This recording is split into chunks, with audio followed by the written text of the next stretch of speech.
ter, opções de cardápios que poderiam ser servidos nesses eventos específicos, quantidade de ingredientes, ou então as porções, os cálculos, né, que deveriam ser feitos levando em consideração atendimento do público, quantidade que uma pessoa come de determinado alimento, algumas padronizações que estão presentes na literatura em relação às festas. E aí, como eu falei naquela aula, certo? Que até que eu concordo com vocês, uma pessoa provavelmente numa festa não vai comer só 6 salgados. Então, como é que eu faço esse planejamento?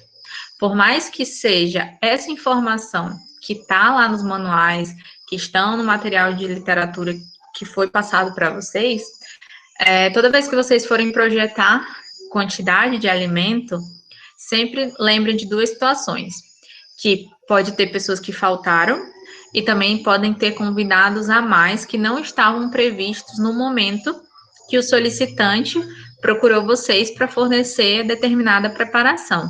Então, toda vez que vocês forem fazer os cálculos ou forem fazer a ficha técnica, coloquem um percentual de 10 a mais, 10% no caso, a mais para que vocês ofertem dentro dessa contratação alimentícia, porque vocês garantem que caso surjam pessoas que não estavam listadas, elas não vão ficar sem comer, e que se caso alguma pessoa coma a menos, ou até mesmo acabe sobrando no final, é uma quantidade menor quando comparado a faltar um alimento, certo? Então, o que a gente tem que pensar é que nunca pode faltar o alimento ao final.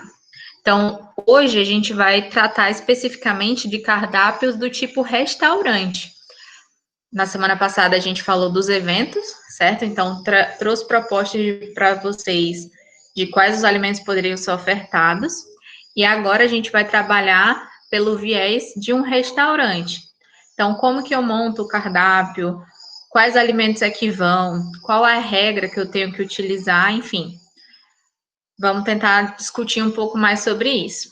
Eu havia planejado fazer a execução de um cardápio com vocês também, mas eu vi que o professor Gilberto está fazendo isso na disciplina dele de marketing, né? Então, eu acabei deixando, achei mais interessante, até por conta da disciplina, certo? Que é mais voltada para essa questão do marketing mesmo, que é essa construção que vocês tenham seja feita com ele efetivamente, e até para que vocês saibam quais são os programas, quais são os sites, como que a gente consegue projetar a nossa marca, a nossa atitude enquanto restaurante ou estabelecimento que fornece comida, enfim.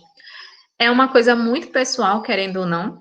Não existe uma fórmula para projetar cardápios, porque não existe um modelo específico fechado, porque cada estabelecimento vai funcionar de uma maneira diferente, cada dono do estabelecimento tem um pensamento diferente, uma formação, uma experiência, enfim, tem perspectivas diferentes.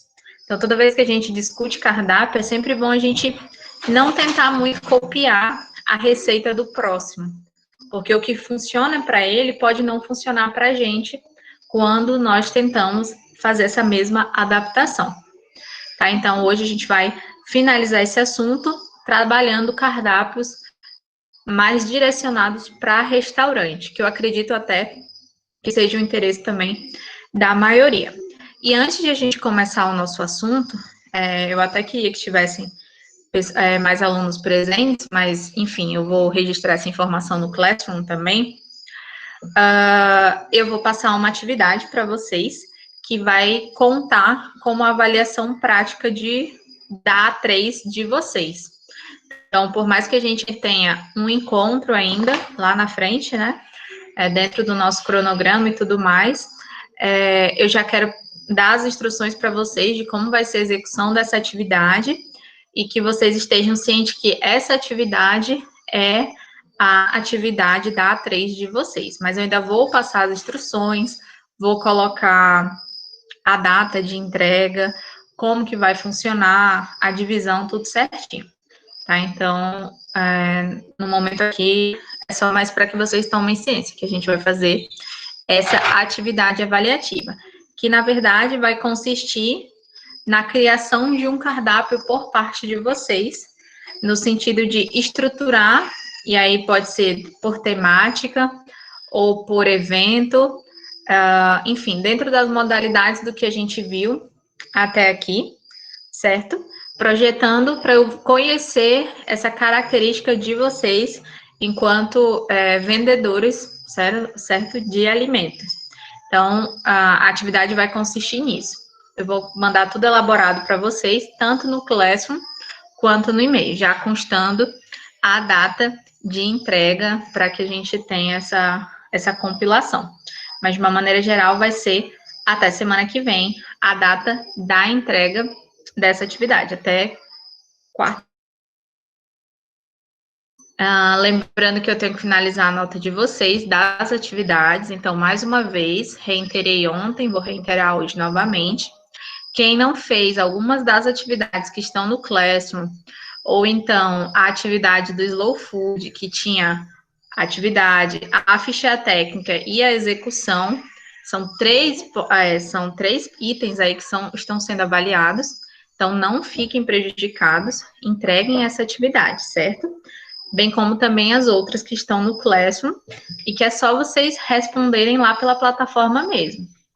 Então, é só relembrando isso. Não deixem de fazer as atividades para que vocês não fiquem prejudicados em relação à nota da A2.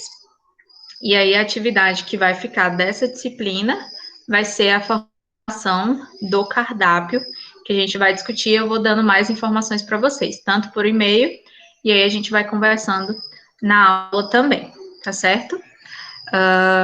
Dito isso, então, vou começar a nossa apresentação.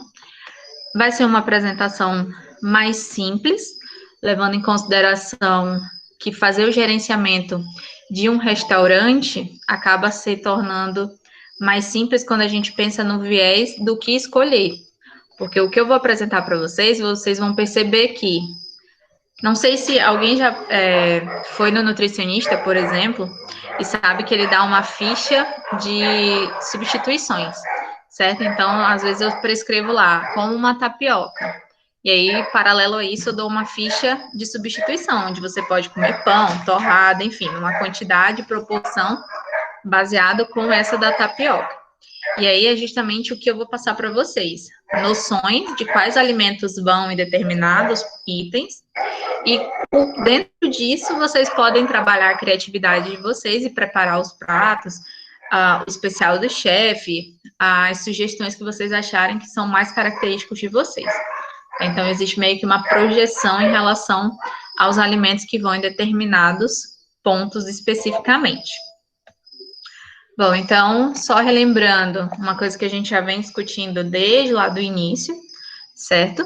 Que o cardápio, ele é o nosso primeiro instrumento de venda, no sentido de que ele é um instrumento visual, certo?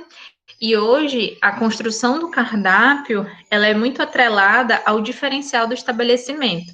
Então, hoje já tem cardápios que você vai no restaurante e eles te entregam um QR Code que está na mesa e com o seu celular você faz o acesso desse menu, certo? Então, ali você tem à sua disposição quais são os alimentos que são do dia, quais são as promoções, enfim, você tem essa tecnologia de uma maneira muito mais apurada e acaba tornando-se um diferencial para o seu estabelecimento.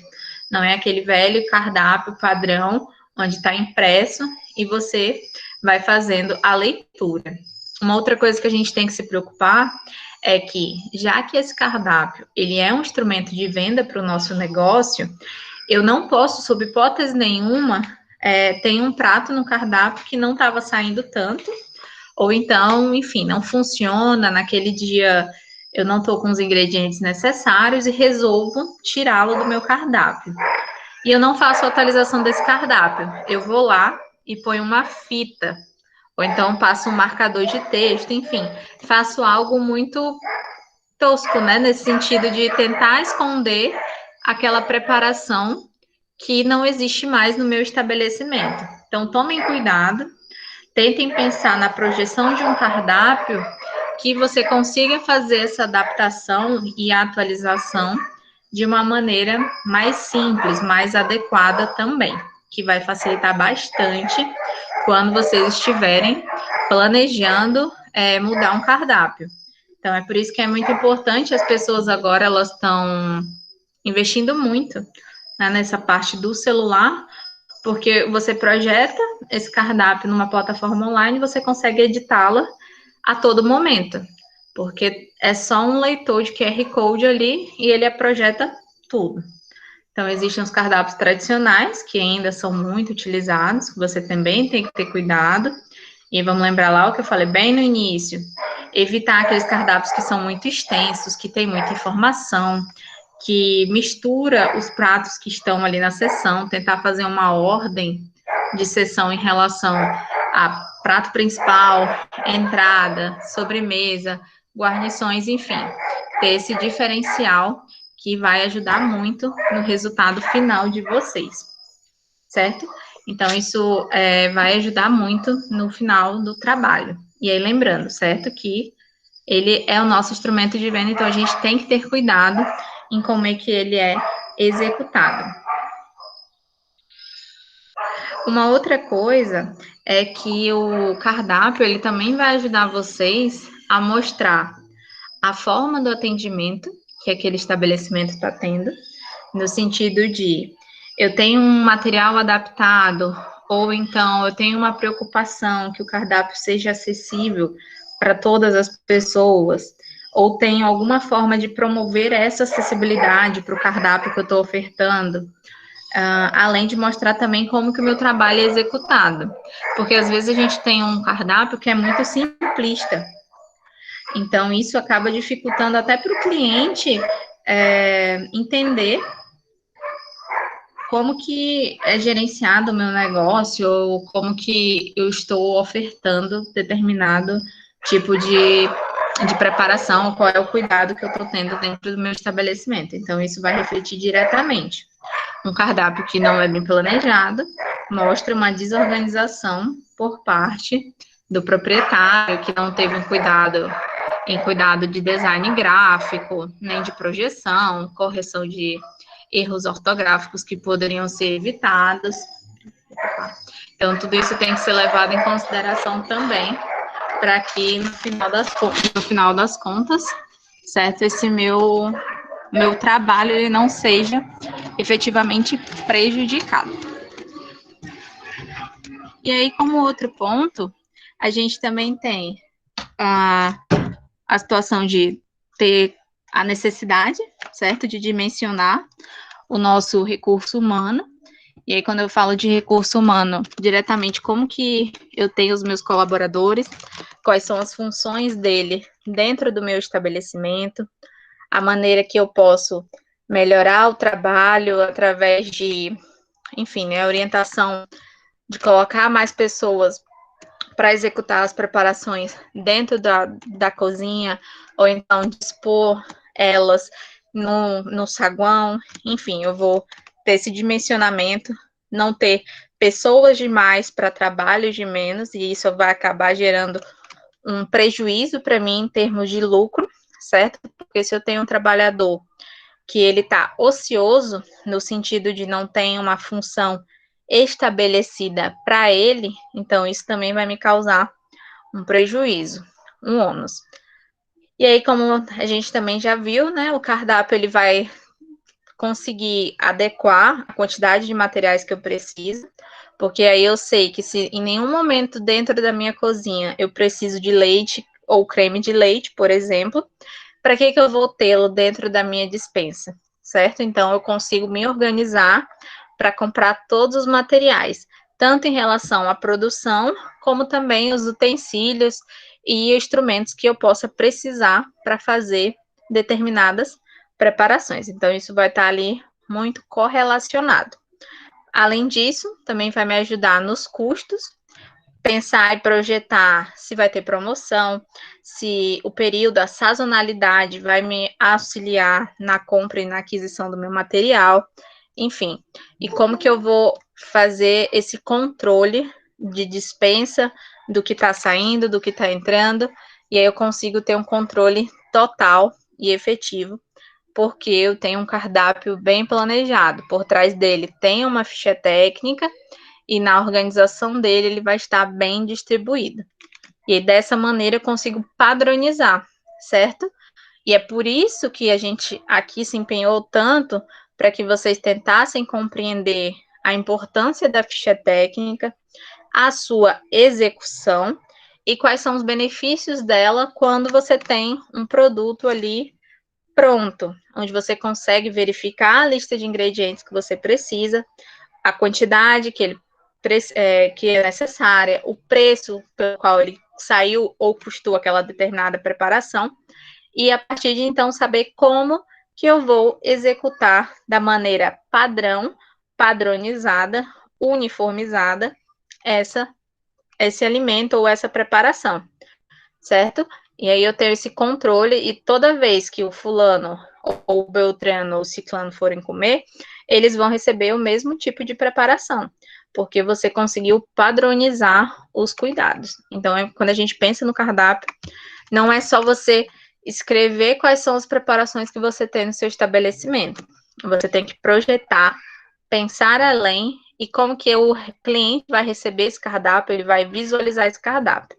Então, é por isso que é interessante a gente estar atento a essas modificações pelas quais os cardápios estão passando e ainda vão passar, certo? Ainda mais com a tecnologia aí nos auxiliando o tempo todo.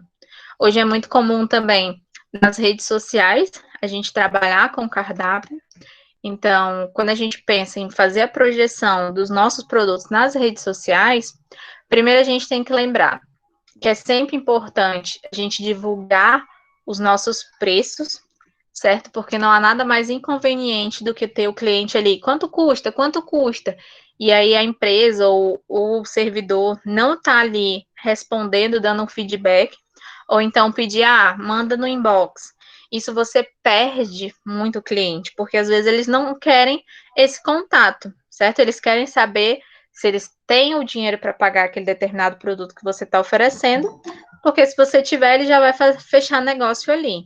Então, muitas vezes, até é interessante a gente se colocar como cliente, certo? Não tem, você tá ali, viu uma coisa muito legal, mas aí não sabe o preço, e não sabe o feedback, não sabe onde você pode comprar determinada preparação, enfim, não tem muitas informações nas redes sociais. E aí isso vai influenciar diretamente no retorno, no feedback que o cliente tem de você. Então, coloque o preço, dê uma descrição dos produtos. Se você tem um diferencial vegano, livre de lactose, livre de glúten, enfim, coloque essa informação também, porque é um diferencial e são menos perguntas que você vai receber por parte do cliente. É claro, às vezes vocês vão pôr que vocês estão vendendo um bolo a R$ 20 e a pessoa vai de um bolo de chocolate a R$ 20 e a pessoa vai vir. De que é o bolo? Quanto ele custa? Enfim, sempre vão ter essas perguntas, né, querendo ou não, porque às vezes as pessoas também não leem as informações que estão disponíveis, mas de uma maneira geral você consegue ter um controle mais efetivo dessa preparação, e o cliente ele já tem esse feedback imediato, e aí ele já garante a compra ali com você. E falando em relação ao cardápio, né, que a gente já chegou nesse ponto de como que está o cardápio hoje, quais são as necessidades que as pessoas procuram hoje, só a título de curiosidade, eu trouxe para vocês um breve histórico aqui de como que o cardápio ele foi sendo construído, tanto a sua importância e visualmente também.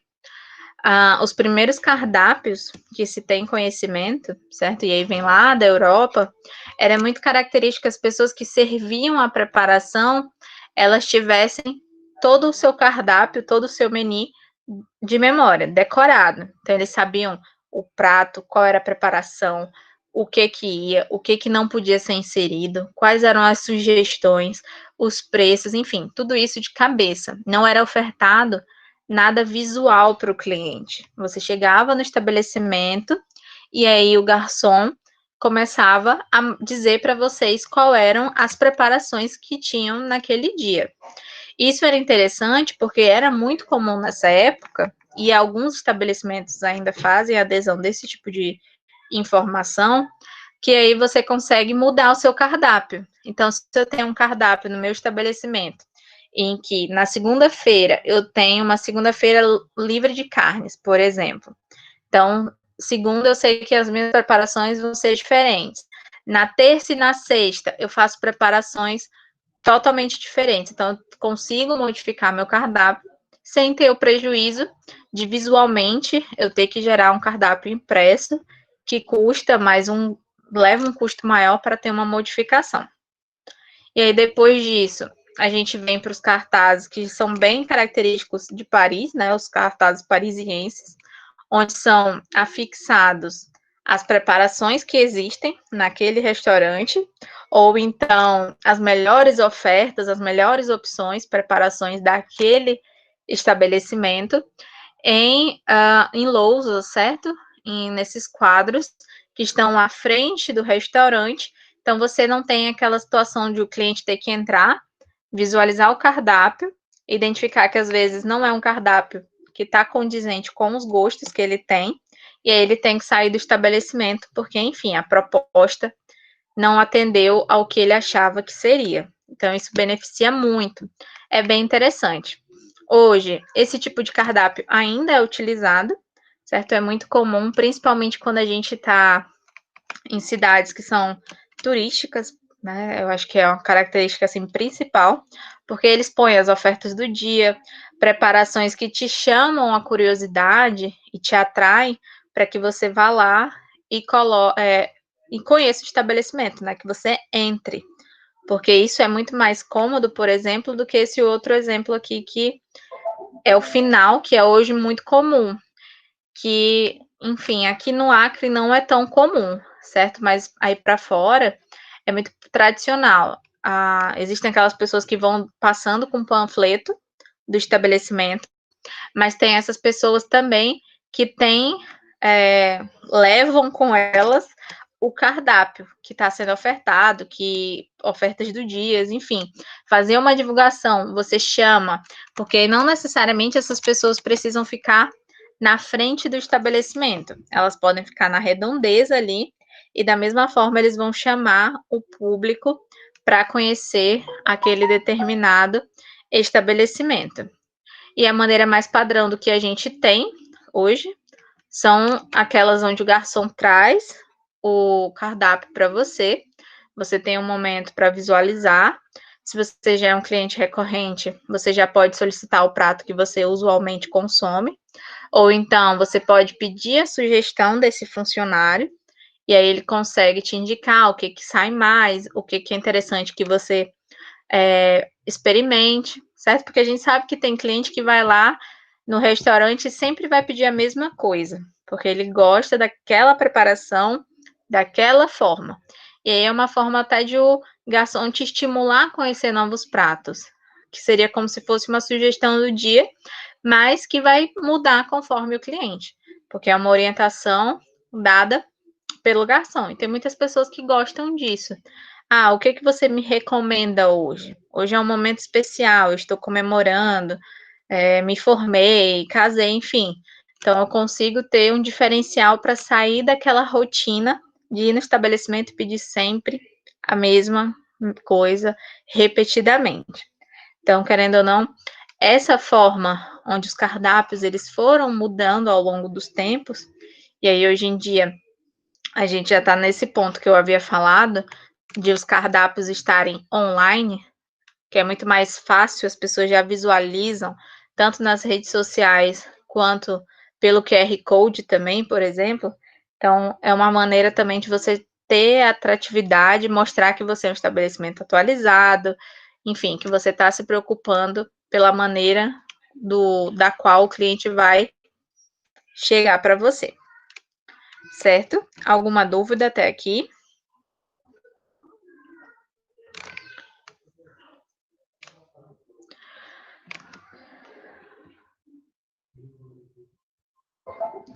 E aí, então, a gente vai né, já que a gente está fazendo meio que uma retrospectiva aqui dos pontos de cardápio, enfim, a gente chega num ponto que é bem interessante, que é relembrar quais são os tipos de cardápio, certo? Isso é uma das coisas que vocês têm que levar além dessa disciplina aqui. Então, como a gente já viu, existem 3 tipos de cardápio: aquele que é o trivial, que muitas pessoas chamam de popular ou simples. Eu tenho também o cardápio que é o médio, certo? Que aí algumas pessoas chamam de trivial médio, certo? Ou eu tenho aqueles que são mais luxuosos, que são mais formais, enfim, que são característicos de estabelecimentos que têm um status mais abrangente, que se dedica mais em relação às preparações, vai trazer alimentos mais diferenciados. Então, essa é a classificação quando eu estou trabalhando com cardápios. Dentro disso, eu vou trazer as fórmulas, certo? Que eu havia comentado no início, de quais os alimentos que eu preciso ter ou que são quase obrigatórios ter em determinados cardápios. E aí a gente vai ver que eu não posso trazer aqui um alimento do luxo para o popular, porque ele não vai harmonizar com as outras preparações. E aí, de maneira muito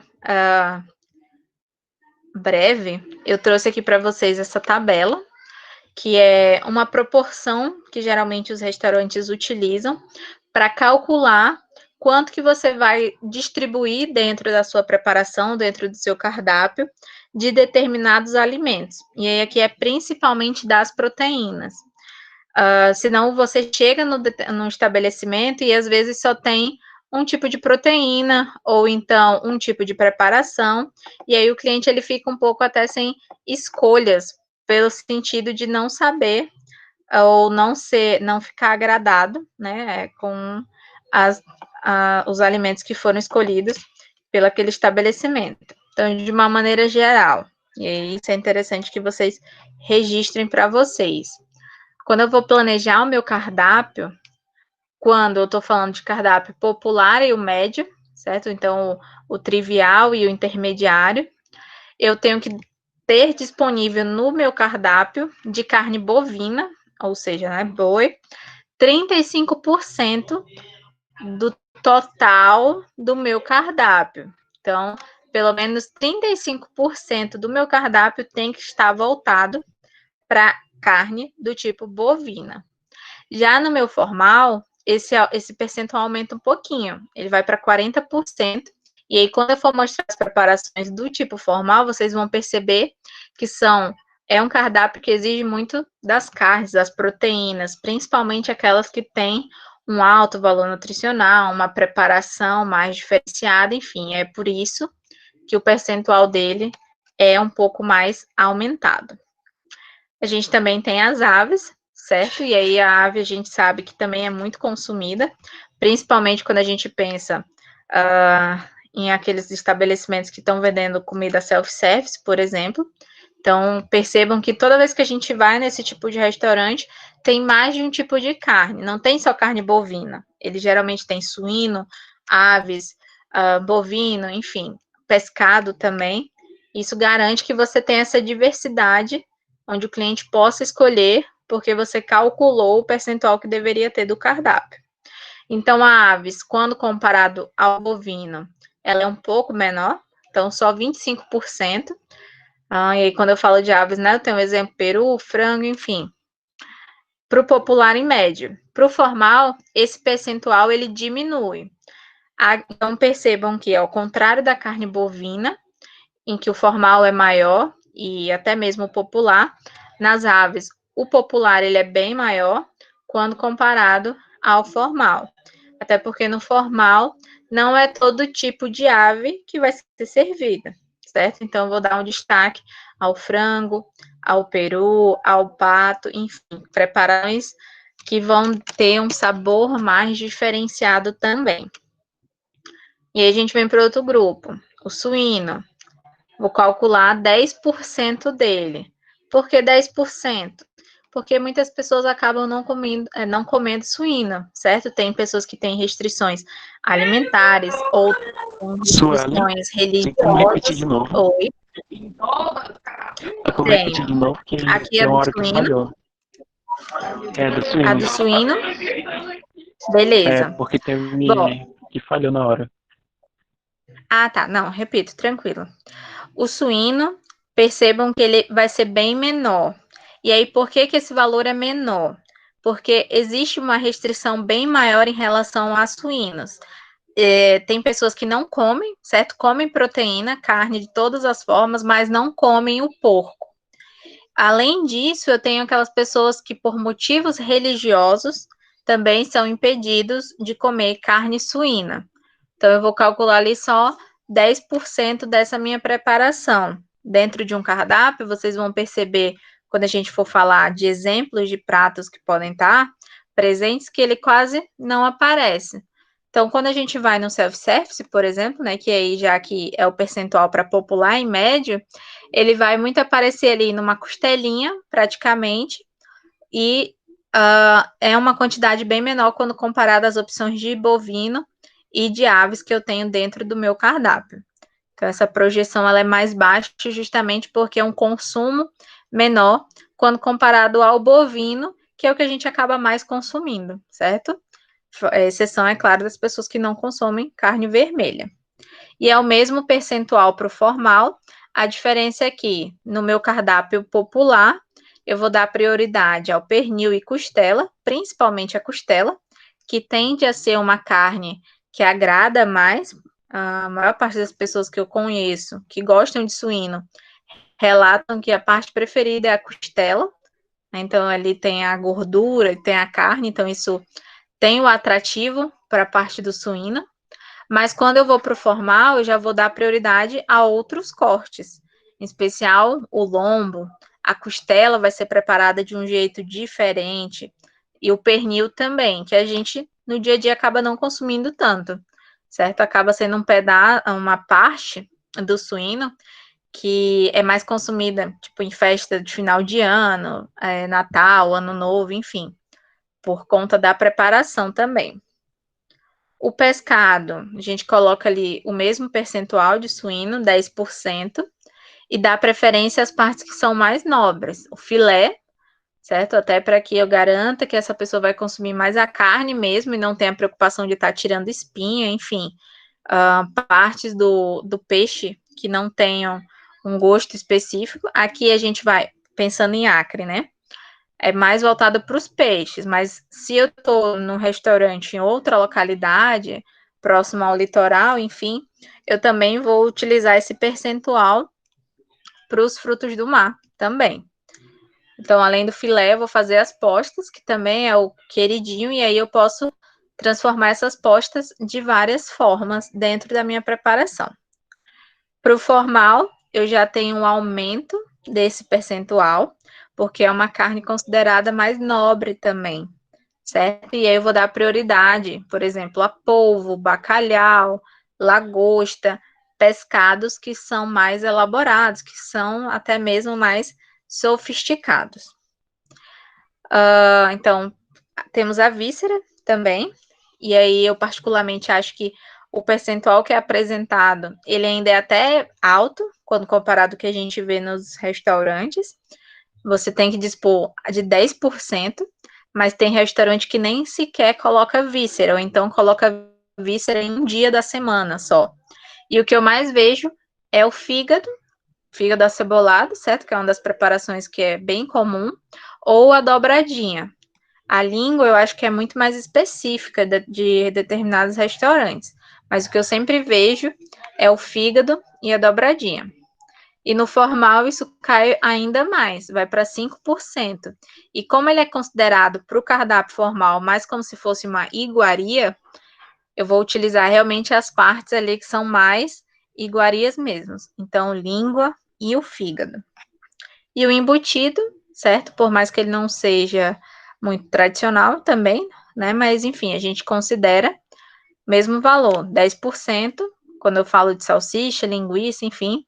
E no formal, esse valor é bem menor também, vai para 5%. Então, percebam que quando a gente encara a realidade de um restaurante que é popular e compara um restaurante mais chique, mais elaborado, não vai ter os mesmos tipos de preparação, certo? Então, vão ter aquelas pessoas que sempre vão gostar mais ou da refeição do popular, porque ele vai proporcionar opções mais diferenciadas de determinados tipos de carne, quando comparado às carnes que são servidas no modelo formal, que além de serem mais caras, né? Então tem essa diferença. O charque, sim, o charque entra aqui no percentual do bovino, certo? Por conta da preparação efetivamente.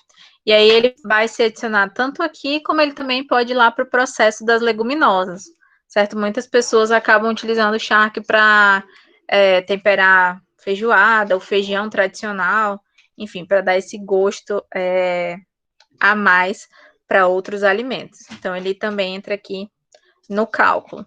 E ele vai estar presente no popular, certo? Dificilmente a gente vai ver, a não ser que tenha uma preparação muito específica ou diferencial, ou então, enfim, né, se a gente estiver no Nordeste, que é muito característico, ou no Sul, aí ele estaria, assim, no tradicional, no formal. Partindo disso, então, dessa informação, esse percentual aqui vocês utilizam para absolutamente tudo, quando pensar na projeção, porque vocês vão garantir a quantidade de proteínas.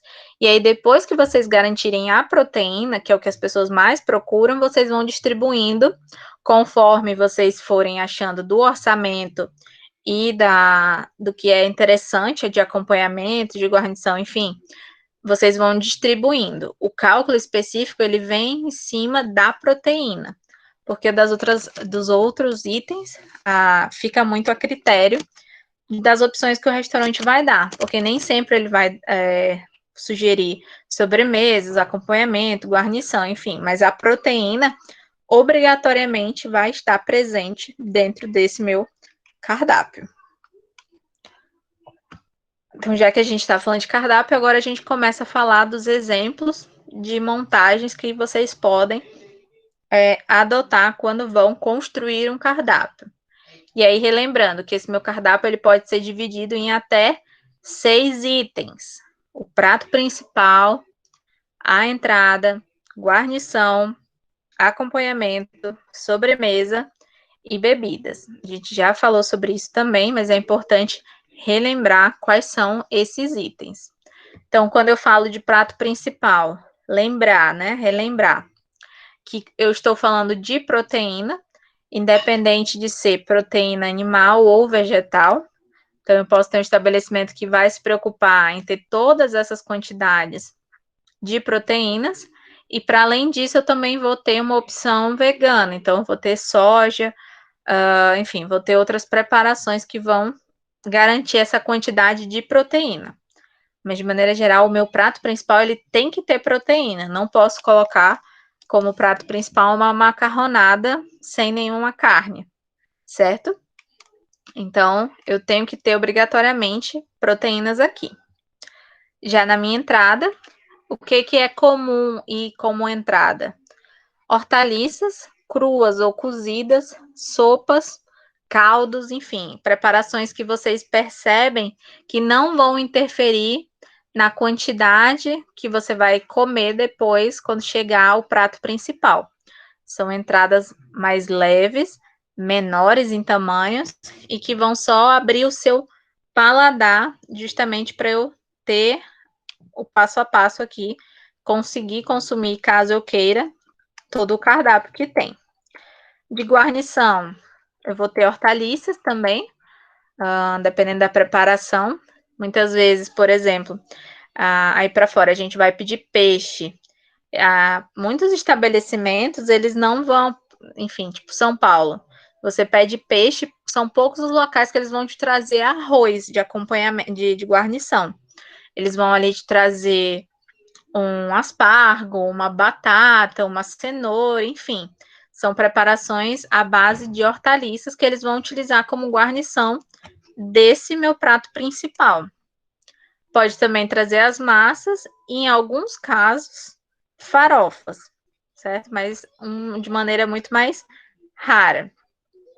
Para os acompanhamentos, os cereais, e aí aqui é onde entra o arroz especificamente, as leguminosas, feijão, grão de bico, vagem, enfim, o que caracteriza-se como leguminosa. Para as sobremesas, tradicionalmente, o que é a base de frutas ou a própria fruta, e a gente vai ver que para o cardápio trivial, geralmente são as frutas, e para aquele cardápio mais luxo, eu vou trazer preparações que são à base de frutas. E os doces, desde aqueles doces mais simples até mais sofisticados.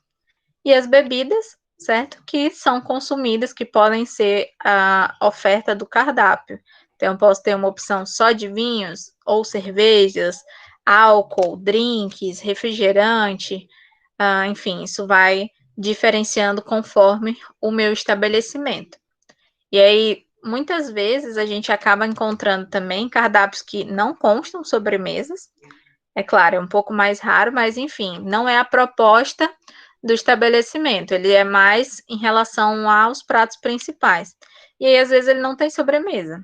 Ou ele pode não ter todos os tipos de bebida, que aqui, quando a gente pega um cardápio, a gente vê. Vai na pizzaria, ele tem desde o vinho até a cerveja, certo? Então, isso são conforme o tipo de estabelecimento que você está visitando. Então, sem mais delongas, eu trouxe aqui para vocês as opções de quando vocês forem planejar cardápio para os restaurantes, pensarem e, em cima disso, fazerem as suas adaptações e as suas preparações. Então, quando eu falo de um cardápio trivial, que é aquele mais simples, de prato principal, o que é que eu vou poder ofertar para esse meu cliente? Carne bovina moída com batatas, que é um clássico, ou uma carne bovina assada, frango assado, frango ao molho, almôndegas, isca de fígado, dobradinha, feijoada, rabada, picadinho de carne bovina ou bife de coxão duro. E aí eu pergunto para vocês, olhando para esse prato principal aqui, com essas preparações, qual que vocês acham que é a principal característica de todas essas preparações? Uma coisa que é semelhante a todas as preparações que estão aí.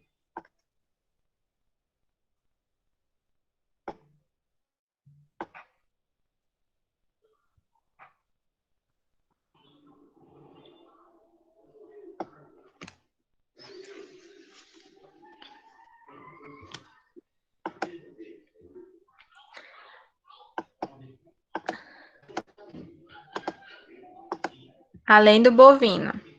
Pensem na característica. O que a gente precisa estimular aqui é que vocês percebam a diferença entre os pratos, certo?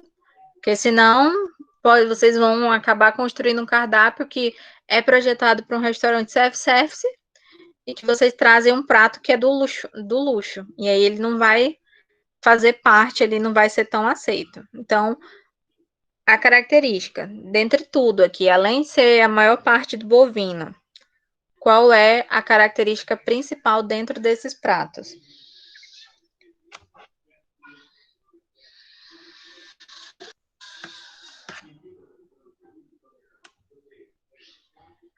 Cortes baratos, sim. O que mais?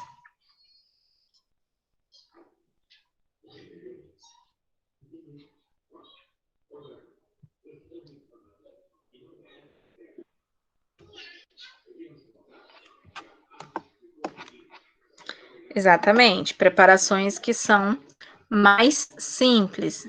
Então, percebam que em nenhum momento aqui eu tive uma preparação, enfim, muito elaborada, que tenha um grau de dificuldade que, enfim, possa comprometer ou gere mais gastos para o meu estabelecimento, certo? Então, são preparações mais simplistas, já que estamos falando de um cardápio trivial, um cardápio simples. Então, as preparações são preparações que a gente em casa mesmo consegue executar de uma maneira muito tranquila. E aí, falando das opções de guarnições para esse tipo de cardápio em específico. eu tenho a farofa simples, é muito característico nosso, efetivamente. Eu tenho um macarrão ao sugo, que é um molho extremamente simples, certo? Mas que já traz um diferencial. Ou eu também vou optar pelo macarrão ao alho e óleo, que é um outro queridinho, certo? Por parte das pessoas, que aí eu tenho a preparação de pôr uma proteína, junto a farofa e macarrão e pronto, tá feito o almoço ou o jantar. Posso tentar trazer uma preparação que para muitos é caracterizada como uma preparação difícil, mas enfim, não é, que é um macarrão à bolonhesa. Então, isso acaba ali trazendo, certo, um adicional para a pessoa, porque ele acha que está trabalhando com, enfim, alguma preparação muito diferenciada, que na verdade é um do dia a dia. Então, percebam que aqui, ó, eu tenho muito voltado às massas, certo? Que era o que a gente havia falado. Hortaliças, principalmente refogadinhas. Posso ter aquelas boas e velhas tortas de hortaliça, certo? Que pode ser um complemento, enfim. O angu, que também pode ser caracterizado como algo muito característico nosso. Polenta, que foi incorporado também, certo? Em alguns cardápios, principalmente o nosso também. Hoje a gente encontra em algumas churrascarias, por exemplo, polenta. Então, é uma opção também ali para o meu, para mim, a opção de guarnição dentro do meu cardápio trivial. Para sobremesa, já fica mais simples, certo?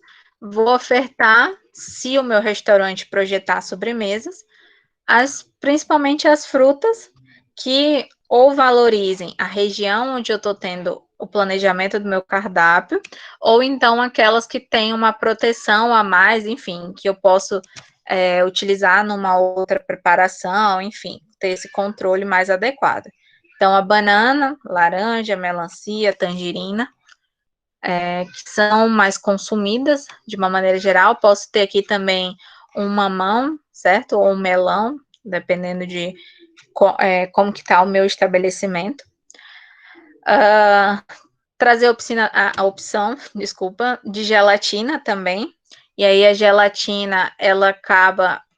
A gente pode pensar que a projeção da gelatina, ela não é uma sobremesa, mas muitas pessoas acabam diferenciando, achando que, enfim, né, tem um diferencial a mais ali naquela minha preparação, e aí, enfim, a pessoa teve um trabalho a mais, mas enfim, é uma sobremesa simples, de baixíssimo custo, que rende bem e que pode ser uma sobremesa simplista, mas que já vai fazer diferença. Tem estabelecimento, inclusive, que dá essa sobremesa de maneira gratuita, certo? Como se fosse uma cortesia do estabelecimento. A pessoa paga a refeição e de brinde ela leva como sobremesa uma gelatina ou então um creme. E aí, o Alessandro perguntou o que é o angu. O angu, ele é como se fosse um mingau, só que ele é feito de fubá, água e sal, certo? Tradicionalmente, mas a consistência dele é como se fosse um mingau. Ele é geralmente um pouco amarelado, porque ele é feito de fubá. Tem algumas pessoas que fazem de trigo também, mas o tradicional mesmo é feito de fubá. Bom, e aí, além disso, eu também tenho aqueles doces industrializados, ou seja, aqueles pêssego em calda, ameixas em caldas, que eu posso trazer ali e colocar. E as pessoas adoram, eu sempre vejo. Compra gelatina e põe esses doces que são industrializados em cima, para tentar ali fazer quase uma compota, enfim, algo mais diferenciado. Então, partindo das preparações triviais, a gente vai para as preparações médias, e aí vocês vão perceber que a gente já começa a trabalhar com cortes mais específicos, com preparações mais diferenciadas, e você vai melhorando, aumentando a qualidade das preparações que vão sendo ofertadas para o cliente. Então, como prato principal, peito de frango grelhado. E aí, até então, a gente estava trabalhando com preparações bem simples, ou elas eram assadas, ou não tinham um grande preparo. Aqui eu já vou começar a trabalhar com os grelhados, por exemplo. Posso trazer um bife acebolado, um bife à parmegiana, que aí eu já tenho uma preparação um pouco mais elaborada, eu não trago só o bife exclusivamente bovino, eu tenho uma preparação um adicional ali, um queijo, um molho, a peixada, ou seja, as caldeiradas, o peixe trazido dentro de um molho. Posso também ofertar o estrogonofe, certo? Que ainda é considerado um prato muitas vezes diferenciado, um pouco sofisticado. O fricassê de frango, que tem ganhado muito destaque. Particularmente, eu considero ele uma preparação de baixo custo, que também rende bastante e que agrada o paladar das pessoas que, enfim, não gostam da preparação tradicional do frango, certo? Muitas pessoas não gostam do gosto do frango por achar que, pelos cortes que são escolhidos, geralmente quando você está no restaurante, você trabalha com o filé do frango, então ele não tem entranhado ali gordura, enfim, é mais difícil você acertar numa preparação sem que esse frango fique ressecado. Então, quando você faz o fricassê, né, e aí não sei se todo mundo conhece o fricassê, mas o fricassê é um frango desfiado, e aí você faz uma camada em cima, como se fosse um escondidinho, só que a base principal dele é milho batido, certo? Você faz um creme de milho, sela esse frango, e aí você põe queijo e leva para gratinar. É como se fosse um escondidinho de frango, só que com o milho. Então, o peito de frango, primeiro, eu acho que o frango, particularmente, ele já sofre um certo preconceito.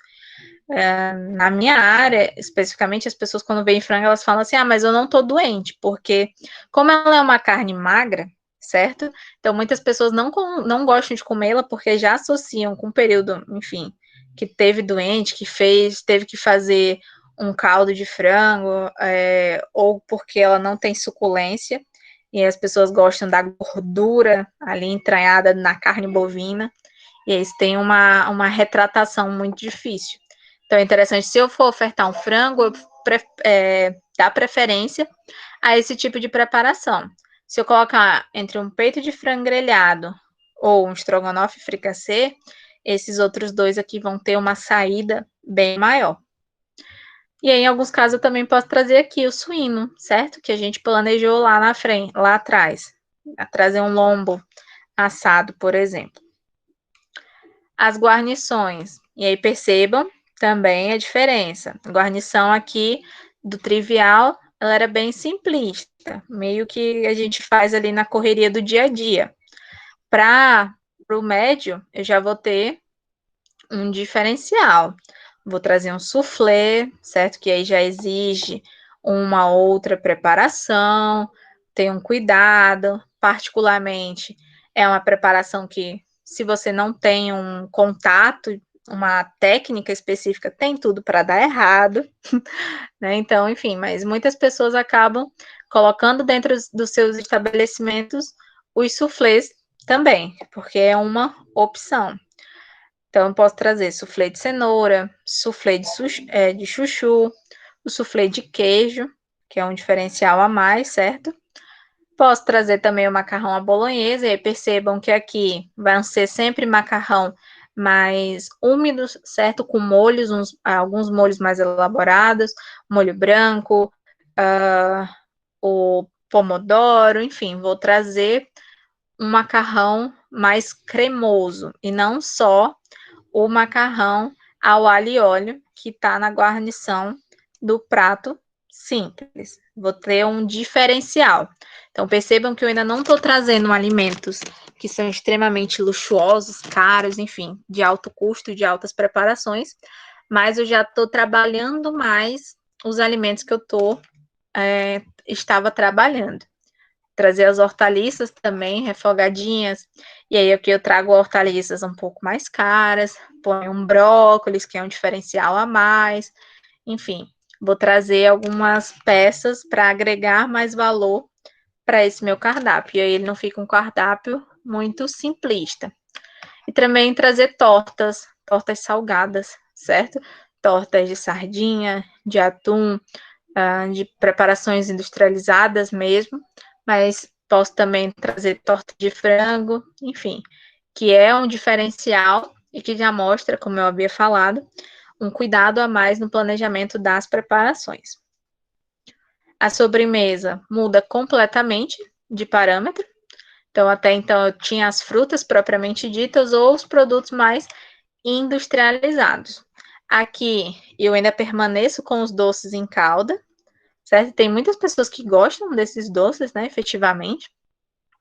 Vou trazer mousse, que é uma preparação simples de fazer e também considerada de baixo custo.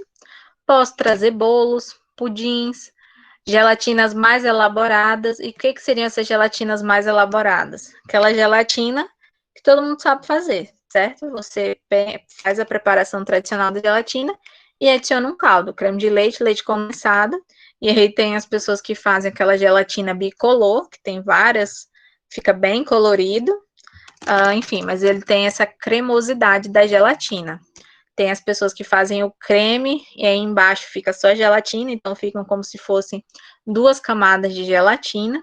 E tem essas que fazem estilo torta mesmo, um pudim, mistura vários tipos de gelatina e faz um creme para dar liga nessa gelatina inteira. E aí serve. É a gelatina, por exemplo, que tinha, ou tem, se eu não me engano, no Divino Fogão. É Divino Fogão? É, aquele lá do shopping. Então, é aquele tipo de gelatina, uma gelatina mais elaborada. Não é só aquela gelatina que você mistura água quente, certo? E ela fica pronta. Tem esse quê a mais. Você sofistica um prato que ainda continua de baixo valor. Posso também trazer o pavê, certo? E sem as brincadeiras em relação a isso, mas posso trazer o pavê, o que a gente vê muito aqui, pavê de limão, pavê de chocolate, ou então de sonho de valsa, que eu acho que é o que mais tem de pavê. Enfim, aí posso também trazer sobremesa algumas frutas, mamão, melão, maçã, a própria salada de fruta. Então, percebam que eu tenho essa modificação. E aí eu até acho interessante fazer essa comparação, por exemplo, falando de estabelecimentos. Hoje, um estabelecimento que leva muito em conta esse cardápio aqui proposto, por exemplo, é o Sabor do Sul, principalmente em relação à sobremesa e os acompanhamentos, as guarnições. Eles têm ali praticamente para todo o gosto, enfim, todos os tipos de preparação, o refogado, grelhado, assado, cozido, enfim, tem uma preparação mais diferencial.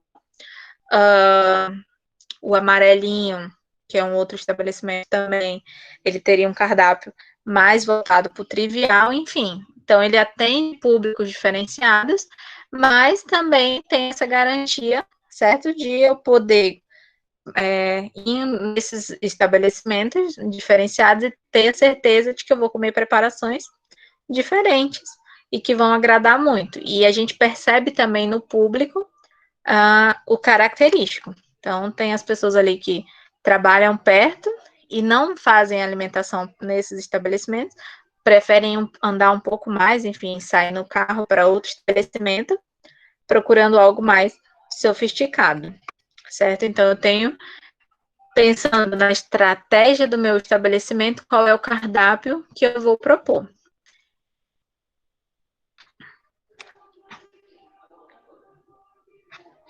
Deixa eu ver a pergunta. As sobremesas no estabelecimento já estão prontas ou eles fazem ainda? Tipo um bolo. Não, eles já projetam e deixam disponível ali nos richôs, certo? Nesse caso, nos richôs que são mais refrigerados. Muitas vezes eles deixam prontos até para 2 dias, certo? Que é um tempo ali de vida útil desse bolo. Então, eles já vão, se for de rápida preparação, um bolo mais simples, eles conseguem fazer no início do dia, antes do estabelecimento abrir, certo? No momento que está sendo finalizado, as outras preparações também.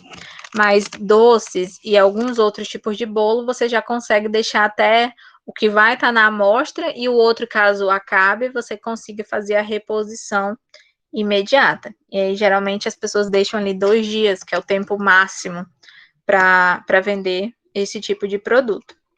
certo? Isso vai conforme a demanda.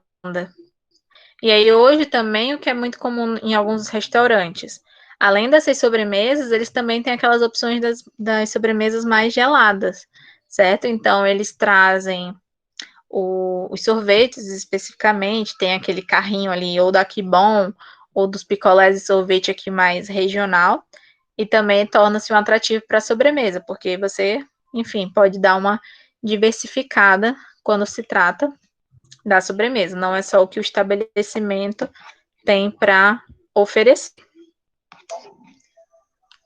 E dessa maneira a gente chega no último tipo de cardápio, e agora vocês vão perceber a diferença gritante em relação às preparações. Até então, a gente tinha aquelas preparações que vocês já conseguiram identificar. Então, no simples, eu tenho um simples macarrão ao alho e óleo. Pro médio, ou pro, né, pro intermediário, eu vou ter esse macarrão com uma base de mais molhos, enfim, mais cremoso, tem uma preparação a mais. E aí, no formal ou no luxuoso, no de luxo, essas preparações elas vão ser apresentadas de maneira diferenciadas. Então, por exemplo, como prato principal, eu posso ter a opção de escalopes de filé ao molho madeira, que nada mais é do que o nome chique, né, para um bife ali que é frito ou grelhado e é cortado em fatias, certo? Então, é uma maneira, um diferencial que você tem de trazer uma preparação que é comum, certo? Mas você já dá esse toque diferenciado para o prato e já chama a atenção. E isso conta muito quando a gente está trabalhando com cardápio. É você brincar com os nomes, estimulando os clientes a procurarem a refeição para conhecer. Também pode ser estar presente os bobós, né, principalmente bobó de camarão, o filé chateaubriand, que também é um clássico quando a gente fala de prato principal de estabelecimentos de luxo, né, até por conta da maneira pela qual essa carne ela é elaborada. Esses bifes a Chateaubriand é como se fosse, enfim, você pode pegar de vitela, principalmente, certo? E aí eles são como se fossem medalhões, e junto a eles eu tenho a preparação, o arroz e alguns legumes também. Esse bife em específico, ele tem uma influência direta, esse filé, né, uma influência direta francesa, até por conta do nome também, né, percebam essa indicação. E é uma maneira que você valoriza uma carne de alto valor, certo? Que é o filé, e apresentando ela com uma preparação diferenciada.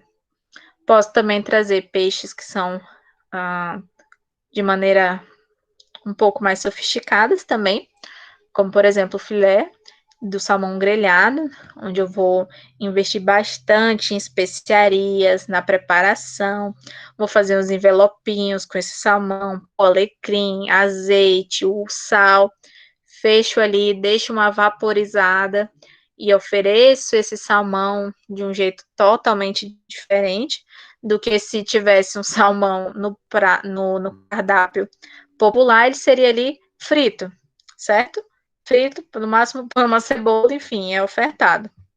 E aí aqui no meu luxo, ele tem esse cuidado de ofertar ele com bastante tempero, com uma preparação bem diferenciada.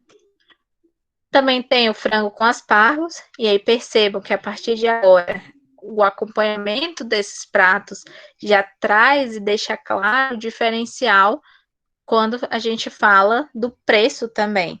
Então, não é comum, por exemplo, aqui no Acre, a gente comer aspargo, certo? Geralmente, se a gente for comer frango num cardápio mais popular, vai ser frango ali com batata, cenoura e beterraba, no máximo. Então, frango com aspargo, ele já é um diferencial. E aí, só lembrando que o aspargo é aquele legume mais verde, certo? Que é bem característico da gastronomia também, quando a gente tenta fazer pratos mais elaborados, que a gente sempre vê em filme, os americanos comem a carne e o aspargo lateralmente, certo? É um vegetal que é muito consumido, enfim, na cultura francesa, na cultura alemã, por ter esse valor de hortaliça, de vegetal para preparação.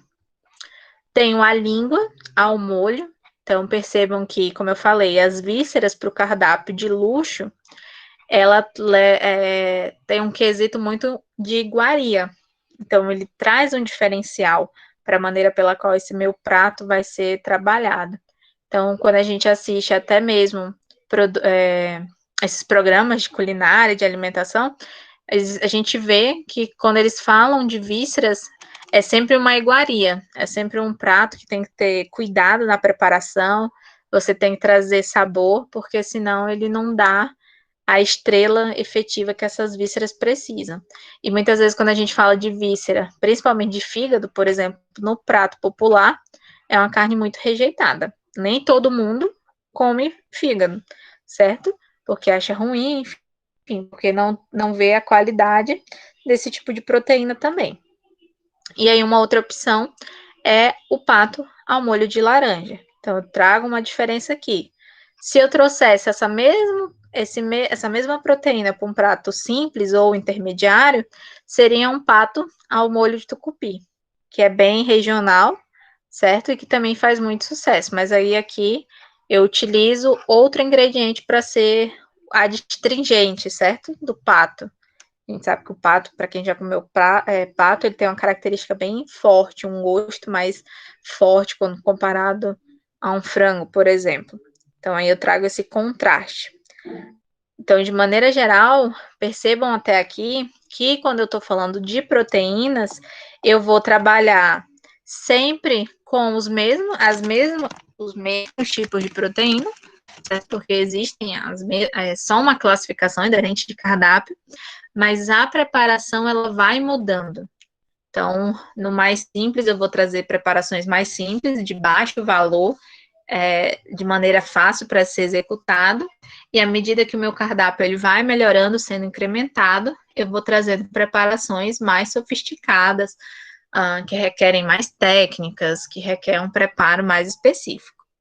Um pato no molho pardo também é bem consumido e pode ser até mesmo utilizado aqui no prato principal, embora também muitas pessoas acabem rejeitando por conta de estar sendo ali no próprio sangue. Partindo para a guarnição, então, eu trago os crepes, certo? Que, enfim, pode até parecer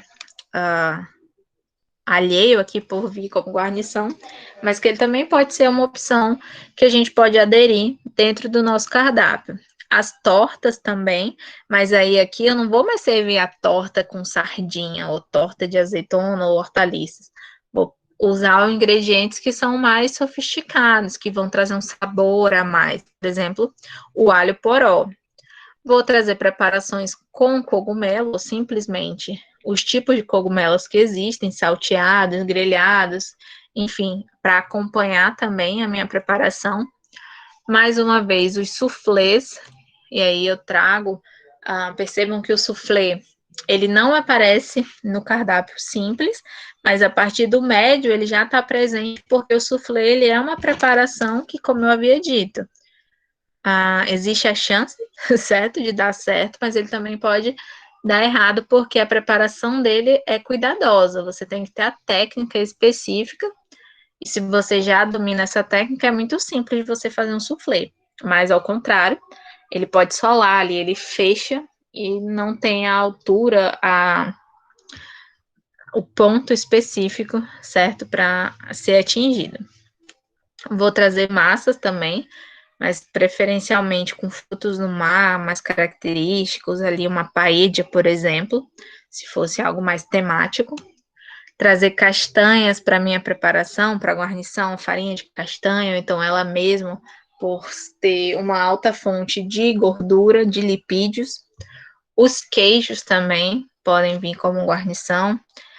Ervas, dependente aqui da preparação, ou até mesmo como acompanhamento para trazer esse cheiro, aumentar a questão sensorial da minha preparação, e as hortaliças que estão numa preparação mais refogada, tá? Então, Percebam aqui, ó, que eu não tenho arroz, certo? Mas é interessante que todos os cardápios, independente de ser o simples ou mais luxo, você tem uma preparação voltada com arroz. Aqui para o luxo, por exemplo, poderia ser em formato de risoto. E aí no médio e no trivial, um arroz simples, certo? Ou então com alguma erva ao máximo, no máximo, para ter esse diferencial.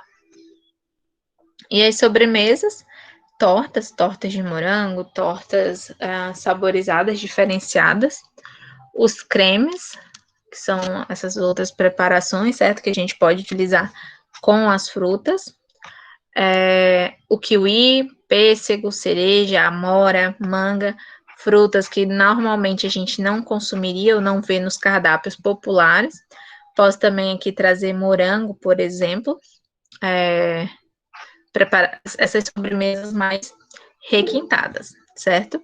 E aí a sobremesa ela vai ter esse diferencial efetivamente, uma vez que a gente lembra que a minha sobremesa ela vai finalizar a experiência do cardápio. Existe algum problema ter uma, duas preparações no trivial que são do luxo? Problema não tem, mas o que a gente tem que ter cuidado é se tem saída. Então, por exemplo, vamos imaginar quando eu falo aqui das preparações, tipo, prato principal. Será que num cardápio popular um filé chateaubriand vai ser bem aceito? Talvez se eu colocar um bobó, que ali pode ficar mais próximo para a pessoa de um vatapá, enfim, né?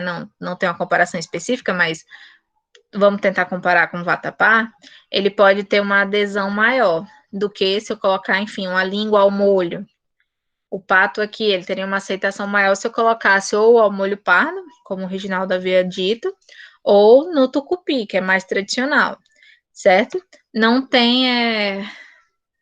existe uma proibição, mas eu também não posso começar a misturar muito, porque enquanto dono do estabelecimento, eu posso estar dando, investindo a mais numa preparação que talvez ela não saia tanto, porque não é um hábito cultural, ou as pessoas não conhecem tanto a preparação, ao invés de estar ganhando mais, lucrando mais com preparações que eu sei que vai dar mais certo e que vão sair mais dentro do meu cardápio. Mas a gente pode sim pôr uma opção a mais, mas tentar trazer essa opção que seja mais universal, certo? Não adianta muito a gente trazer uma preparação muito diferenciada, que tem uma preparação interessante, uma execução interessante, mas que no final ela não sai. E aí é um prato que vai ficar parado dentro desse meu cardápio. Então, se a gente for tentar misturar, mistura as sobremesas, as guarnições, que aí você consegue investir menos quando comparado ao prato principal. Proteína é mais caro de comprar e de vender quando comparado aos acompanhamentos. Tá certo? Isso, no lugar de filé de salmão, uma costela de tambaqui, exatamente. Então, você vai dando modificações, e é por isso que a gente está vendo aqui que com o mesmo tipo de alimento eu consigo fazer preparações diferentes, certo? Mas, ao mesmo tempo, eu vou incrementando esse meu cardápio. Então, essas são as preparações, certo? Que são opções quando vocês vão construir cardápios que vocês podem colocar. E aí, paralelo a isso, vocês vão fazendo as substituições em conformidades. E para finalizar, eu falo de bebidas. E aí, a bebida, ela não tem muito o que você mudar, certo? O que geralmente as pessoas fazem para distinguir é as marcas, certo? Que são investidas, ou então a maneira pela qual isso é apresentado. Num cardápio trivial, é muito comum a gente ter o refresco em pó. Então, às vezes, a gente vai em determinados restaurantes que tem aquela máquina de suco, estilo suco de cantina, e aí ela tá ali girando esse refresco em pó, certo? Que são geralmente aqueles sacão que rende, sei lá, 2, 3 litros de uva, de laranja, enfim, que parece a fruta, mas não tem nada de fruta, certo? E aí eu também posso usar aqueles refrescos que são concentrados, ou seja, tem aqueles frascos que a gente encontra no supermercado, que 1 litro daquele rende, sei lá, 5, 6 litros de suco. Eita, tem um de 10 litros. Hein? Tem um de uva que é muito bom, mas é só prejuízo para a saúde, aquele suco ali. Então, mas que é muito comum e é bem tranquilo. Por que que um suco é mais caro que o refri? Porque as pessoas consomem menos suco. Elas bebem muito mais refrigerante.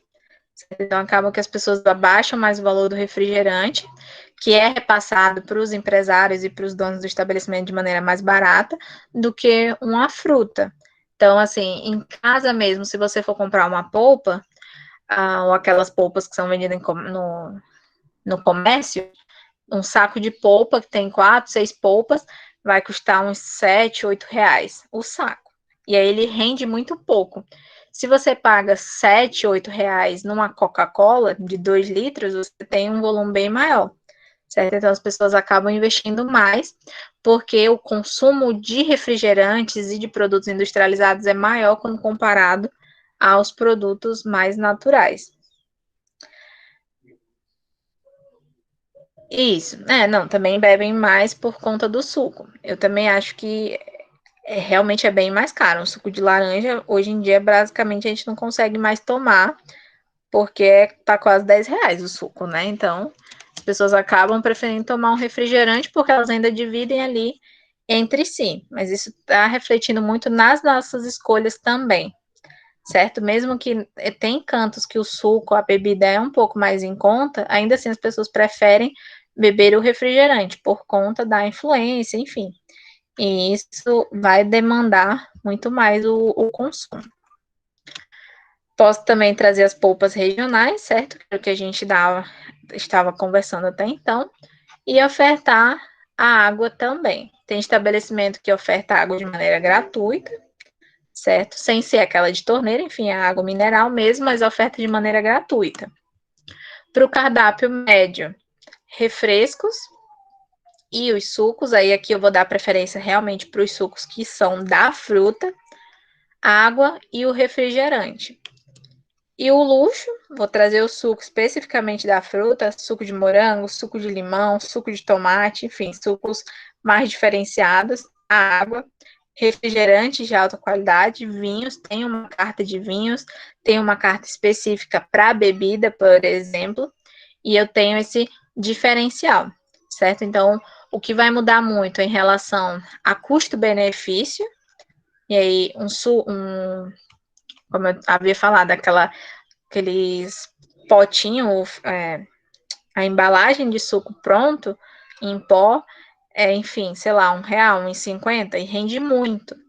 E aí, se as pessoas não bebem tanto, o propósito é entregar esse refresco como cortesia, é mais investido aqui no trivial. Mas jamais eu posso trazer esse tipo de preparação para o luxo, certo? Eu vou ofertar um suco de qualidade, um suco mais diferenciado, um suco verde, enfim, trazer um diferencial. Ou optar por outro tipo de preparação. A água aqui, para quem já jantou ou já almoçou em restaurante mais luxuoso, até a água é diferenciada. São aquelas águas em vidro, que vem a garrafa de vidro, ou então aquelas que há um tempo atrás fez muito sucesso, que tinham várias cores de embalagem. Enfim, até a água é apresentada de maneira diferenciada dentro desse meu cardápio. Não é só aquela água ali que a gente acaba comprando no dia a dia. Então, para finalizar, o que a gente tem que ficar e deixar como meta e projeção quando a gente fala de planejamento de cardápio?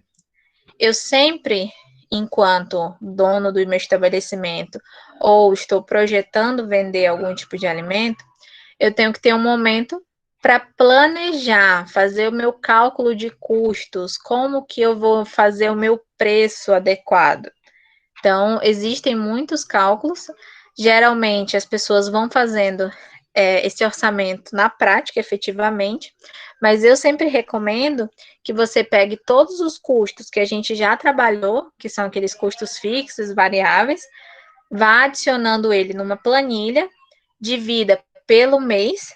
Então, eu tenho gasto do aluguel do meu local, do salário que eu pago para os meus colaboradores, do valor que o meu produto está saindo, da embalagem, caso eu encaminhe aquele alimento numa embalagem, da energia elétrica, do gás. faço uma média desse valor, vou dividir pelos dias do mês, e aí eu tenho uma noção básica de quanto aquela minha preparação está saindo para mim. E aí, se eu não tenho conhecimento do meu cálculo de custos, eu caio no erro de perceber que uma macarronada que eu faço por dia sai a uns R$ 15 e eu vendo essa macarronada a R$ 16. Então, praticamente você, enquanto comerciante, dono do estabelecimento, você não está lucrando, certo? Porque você está basicamente só pagando o que você comprou. Então, você não consegue se desenvolver. Existem os cálculos e aí você pode colocar uma margem de lucro de até 20% em cima desse seu produto. Então, eu poderia pegar o valor X, que é o que eu tive, dividindo por conta de luz, os produtos, os ingredientes, enfim, ia dividir por 30, certo? Que é o meu mês, então, diariamente, talvez aquele produto ali saia a 10, R$ 12. E aí, em cima disso, eu vou adicionar de 10 a 20%, que é o que está previsto até no Código de Defesa do Consumidor, do meu lucro, e aí eu tenho o valor X da minha preparação. Por que a gente põe esse percentual? Primeiro, para que tenha um controle, certo? De lucro também. Mas apesar de tudo, a gente tem que lidar com o fato de que nem tudo é fixo quando a gente trabalha em alimentação. Então, um mês é muito barato eu comprar a quantidade de açúcar. No outro, o açúcar aumentou bastante. Ou no outro, eu nem tenho, não consegui sequer comprar a quantidade de açúcar que eu uso. Então, esses são preços que vão variando. Se eu faço esse cálculo diariamente, eu não vou conseguir atingir o meu lucro, porque um dia vai estar barato, outro dia vai estar caro, um dia eu vou estar lucrando, outro dia eu vou estar perdendo. Quando eu coloco esse percentual, eu já tenho aquele meu limite. Então, mesmo que o meu produto fique mais caro no mercado ou mais barato, ainda assim eu estou lucrando um pouquinho.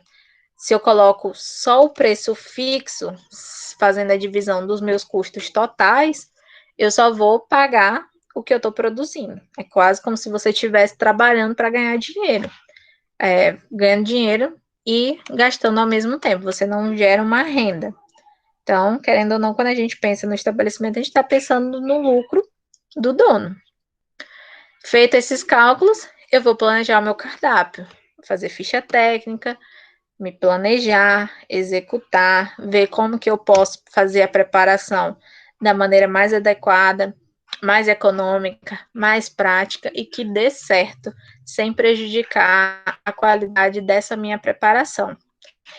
E juntando essas duas ações, que às vezes as pessoas ou não calculam o quanto gastam e estão lucrando, ou elas não planejam efetivamente o cardápio, elas vão quase com o intuito de, bom, não vou planejar muito porque eu nem sei se meu estabelecimento vai dar certo, então você já começa a ideia de que você vai fracassar no seu negócio. Então a gente tem que ter o nosso planejamento e só assim o nosso lucro vai aumentando com o passar do tempo, certo? A gente não pode pensar que do dia para a noite seremos milionários, mas a gente tem que tentar projetar metas, colocar como que eu vou atingir e ter um padrão de estabelecimento ou uma autonomia ali no meu local de trabalho até o momento de eu gerar e conseguir lucrar pelo produto que eu estou ofertando para o meu mercado. Certo? Entendido? Alguma dúvida até aqui? Em relação a essa segunda parte da montagem de cardápios, enfim, são mais como eu falei, né? Eu trago as preparações e aí, em cima disso vocês vão trabalhar com o tipo de preparação que vocês acharem mais adequado.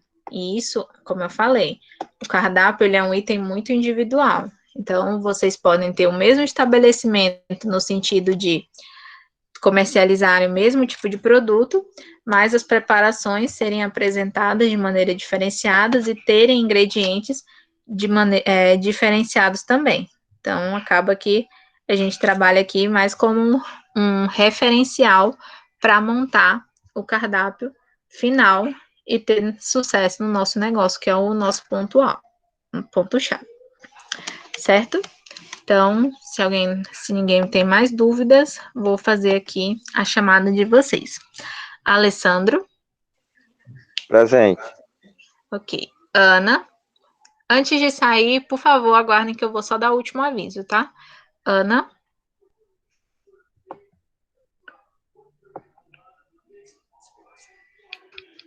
Camila. Fala comigo. Falei. Oi, presente. Entendi. Ok. Era presença, Ana.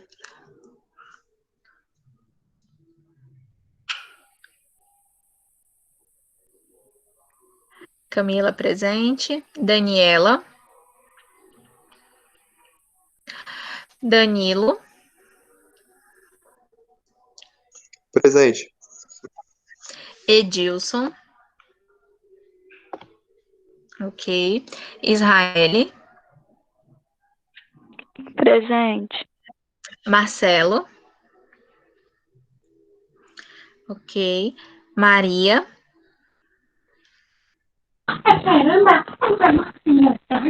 Ok. Matheus.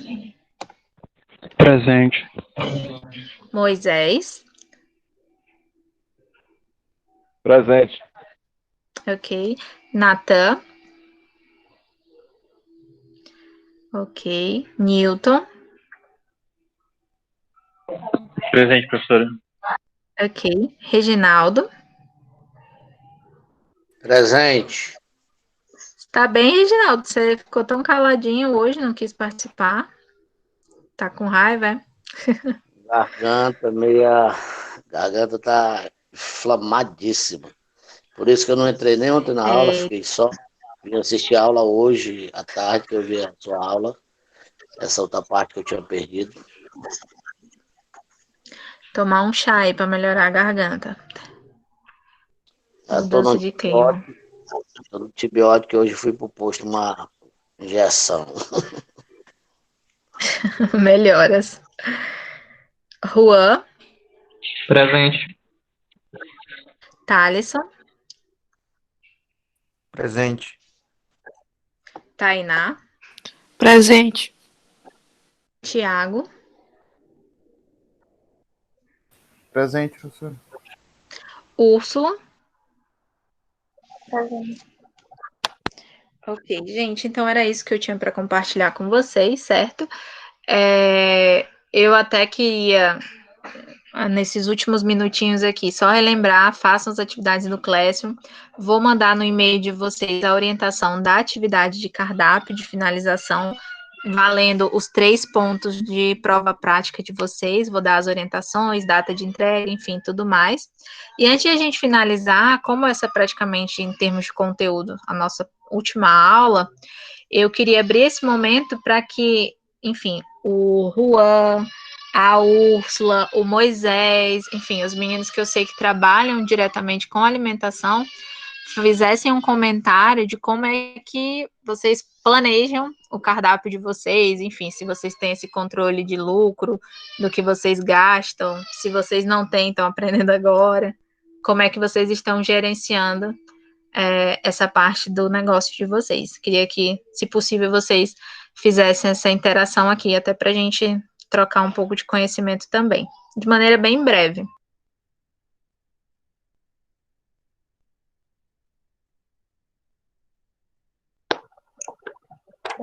Eu vou falar. Dependendo da época, eu uso uma planilha para controlar o fluxo e tal, mas semana está mais tranquila, eu vou fazer no orgânico mesmo.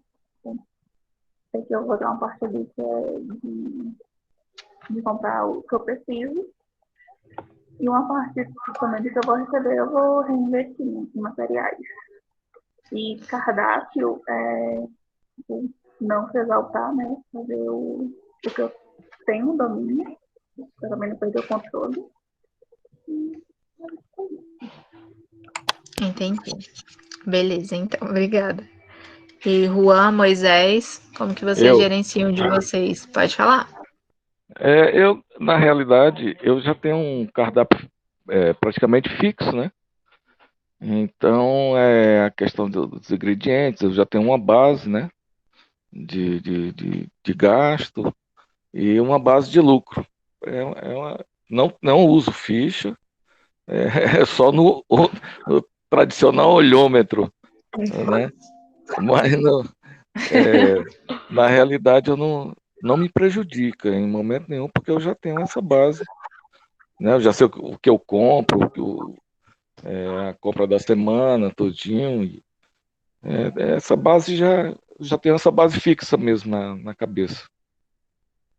Uhum. Entendi. Aí a Tudo que você experiência falou manda também, né?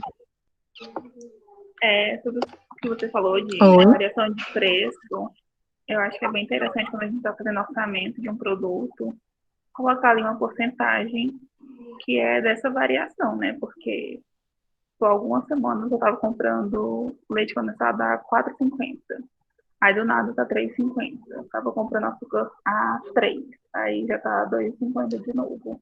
E parece, tipo, centavos, mas faz toda a diferença no final. Sim, que é os centavos que entram no teu lucro, né? Então, interfere diretamente.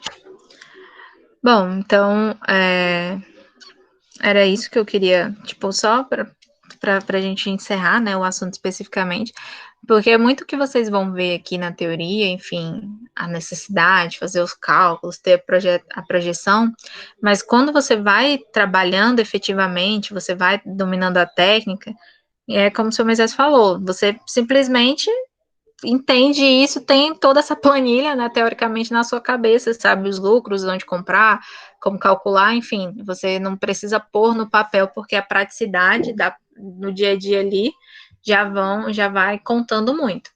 Mas enfim, para a gente ter esse momento aqui de trocas, né? Porque quem está querendo começar a trabalhar com isso, eu sei que muitos de vocês o interesse é mais individual, não no sentido de querer aplicar, enfim, virar comerciante, mas para quem já trabalha com isso ou quer começar a trabalhar com isso, é interessante também saber que existem maneiras de iniciar de uma maneira mais segura, fazendo ali, perdendo um tempo, fazendo essas anotações, mas que no final você tem um controle maior, certo? Isso, de 10 a 20% em cima do preço para garantir o seu lucro, certo? Não pode ser 30, porque o percentual do que tá é de 10 a 20 só. Isso é. Senão você lucra basicamente o Eu não triplo. entendi esse cálculo, eu tava meio com dúvida. É porque, assim, por exemplo, vamos pensar, tipo, você que comercializa, tipo, o produto que eu tinha, o bolo, né? Aquele bolo lá que eu comprei. Então, tinha o produto, certo? A massa, o bolo, né? Os ingredientes que você usou no bolo. Aí tem um cálculo. Você usou determinados ingredientes, enfim, sei lá, deu R$ 20, enfim, deu R$ 20 em cima do bolo só. Aí tem o recheio, que tinha 2 tipos de recheio. Então, mais R$ 10 só de recheio. Então, o bolo já é R$ 30. Aí tem a embalagem. Então, tipo, não era qualquer embalagem. Tinha uma embalagem ali modificada, enfim. Então, aquela embalagem custou, tipo, R$ 6. Então, o teu produto saiu com só de ingredientes, R$ 36. Mas aí, tu não colocou a tua mão de obra, certo? O que que você acha que é o valor da tua mão de obra? Se teve muita dificuldade, se foi uma coisa simples para fazer, enfim. Como é muito moldado, é muito mais difícil do que você fazer um bolo total e cortando as fatias para vender, certo? É muito mais personalizado. Então, eu já adiciono meu valor de mão de obra. Também tenho que levar em consideração o gás, mas eu não vou colocar gás, por exemplo, uma botija para cada preparação de bolo que você vai fazer, porque a gente não usa uma botija só. Então, eu coloco numa planilha, que no mês eu compro, sei lá, 2 botijas. Comprei tanto do meu ingrediente que é fixo, então eu sei que para fazer o meu produto eu gasto R$ 36 só do produto, mais 5 da embalagem. Aí, sei lá, ponho R$ 10 da tua mão de obra. Vou juntar tudo isso, aí vai dar um valor X. Só que nem todo dia eu vou estar fazendo aquilo, ou enfim, nem todo dia eu preciso comprar novos ingredientes. Então, quando eu monto a minha planilha, eu monto ela pelo mês. E aí eu vou pegar, se deu no final R$ 400, eu vou dividir 400 por 30, que é o meu mês, E aí eu vou ter um valor fixo, que seria basicamente se todo dia eu produzisse sem precisar mais comprar mais nada do que está naquela minha lista, eu gastaria. Então, por dia, o meu produto sairia a R$ 20. Então, quando eu jogo nessa planilha, tenho meus R$ 20, aí em cima disso eu vou adicionar de 10% a 20%. Então, eu tenho o meu lucro, porque R$ 20 é o que eu gastei sem ganhar nada em cima. É o produto, é o meu gasto, é o que eu tenho ali em mãos. Mas quando eu adiciono de 10 a 20, esse 10 a 20 é o que eu lucrei, ou seja, que eu posso utilizar, no caso de todo mundo, né, para injetar de novo na reposição dos meus produtos, comprar novo material, e a outra metade para eu guardar como lucro, guardar para minha parte que não vai ser investida em material, é a parte que eu vou guardar, ou enfim, eu vou gastar. Então, é nesse sentido, é esse percentual de lucro efetivo, de 10 a 20, de 10 a 20%. E aí é nesse valor porque, assim, às vezes a gente vê as pessoas comercializando bolo, sabe que a preparação é diferenciada, mas tem gente que quer vender um bolo que serve, sei lá, 5 pessoas a 200, R$ 250. Então, as pessoas, elas não vão procurar esse tipo de bolo, porque vai falar assim, ah, mas eu conheço outra pessoa que faz um bolo tão bom quanto por um valor bem mais baixo. Então, às vezes, no momento que a gente tenta lucrar demais em cima do produto, acaba afetando e a gente acaba perdendo o cliente. Então, se eu adiciono ali de 10 a 20, eu consigo ter um lucro bom, vou conquistar mais clientes e isso vai me garantir que eu vou ganhar mais dinheiro do que se de uma vez só eu der uma facada no cliente ali e ele nunca mais procurar os meus serviços, certo? É nesse sentido. Não, R$ 20 é tudo que ela utilizou de gastos. A mão de obra, gás, produto, os ingredientes, enfim, é tipo, o quanto ela é como se R$ 20 é o que ela precisa para ela fazer a preparação, o bolo dela. Ela não lucrou nada, é o que ela gastou. Agora, se ela vende esse bolo por R$ 25, R$ 30, aí esses R$ 10 é o que ela ganhou em cima do bolo. Os 20 ela sabe que ela tem que reinjetar, porque é o que ela precisa comprar novamente para fazer novos bolos, mas esse 10 é dela. Aí ela faz o que ela quiser com esses outros percentuais, certo? É esse ponto. Entendido? É complexo, mas entendi, porque acho que uns 4 anos eu vi um cálculo que era mais simples, era voltado para a confeitaria, que era de 100 a 150% do valor do gasto. Então, eu já achava um absurdo. E é porque acaba mudando, né? Tipo, tem coisas que eu consigo reaproveitar, querendo ou não. Então, tipo, nem sempre tu vai utilizar tudo do ingrediente, mas às vezes eu preciso comprar tudo, principalmente em época temática, tipo agora. Então, eu preciso ter mais ingredientes do que eu vou utilizar. E isso aí vai trazer um gasto a mais para mim. Mas é um cálculo base, certo? Na prática, a gente pode fazer os outros ou aquilo que você vê que está dando mais certo, garantindo mais lucro ou garantindo uma precisão maior em relação aos meus produtos. Beleza? Só para a gente conversar um pouco em relação a isso. Então, é isso. Bom fim de semana para vocês e a gente se vê semana que vem. Boa noite a todos.